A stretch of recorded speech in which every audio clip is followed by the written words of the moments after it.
Hi guys, সবাইকে আসসালামু আলাইকুম। আজকে ছিল ফ্রাইডে।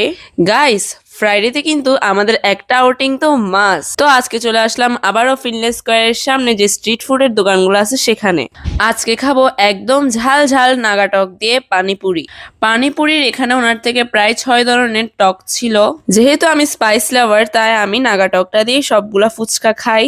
আপনাদের মধ্যে যাদের এখনো পানিপুরি আর ফুচকা নিয়ে একটু কনফিউশন হয়, তাদের কনফিউশনটা একটু ক্লিয়ার করে দিই। পানিপুরিতে পানি মানে টকটা একটু বেশিই যায়, আর ফুচকাতে টকটা একটু কমই যায়। টক দেওয়া মাত্র এক গালে ঢুকিয়ে দিলাম ফুচকাটা।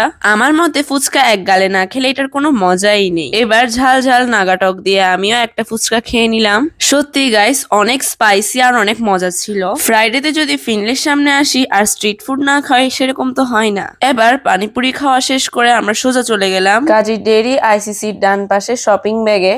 আপনারা অনেকেই নিশ্চয়ই জেনে থাকবেন, এখানে বিভিন্ন ধরনের বস্তি দিয়ে প্রতিদিন বিভিন্ন ধরনের মেজানি খাবার রান্না করা হয়। কিন্তু আমরা গিয়েছিলাম একদম লাস্ট টাইমে, প্রায় 11টা বেজে গিয়েছিল। অলমোস্ট সবকিছু শেষ। আজকে যেহেতু মেজানি খাবার খাওয়ার অনেক বেশি ক্রেভিং হচ্ছিল, তাই যা ছিল তাই পার্সেল করে নিয়ে আসলাম বাসায় বসে খাবো বলে। কারণ তাদের টপ ফ্লোরে যে খাওয়ার ব্যবস্থা ছিল সেটা ক্লোজ হয়ে গিয়েছিল, তাই পার্সেলই নিলাম।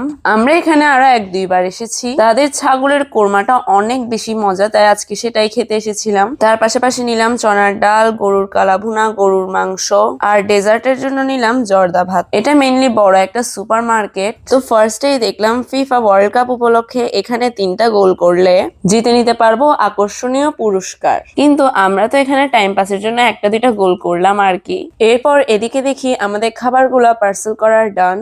তারপরও সুপার মার্কেটে এসেছি, আর কিছু কিনবো না সেরকম কি হয়। তারপর নিলাম চানাচুর, ড্যানিশ, কয়েক ধরনের স্ন্যাক্স, আর নিলাম কয়েক ধরনের ক্যান্ডি। ইনশাল্লাহ ক্যান্ডিগুলো নিয়েও একটা ভিডিও বানাবো। এবার চলে আসি ঘরে এসেই খাবারগুলো গরম করে বসে গেলাম খেতে। কারণ সেদিন আসতে আসতে প্রায় 12টা, 12:30 বেজে গিয়েছিল। আর আমরা ফুচকা ছাড়া সেদিন আর কিছুই খাইনি, অনেক বেশি ক্ষুধা লেগেছিল। ওকে, আজকের জন্য এখানেই বিদায় নিচ্ছি। পেজটা ফলো দিয়ে পাশে থাকবেন। আল্লাহ হাফেজ।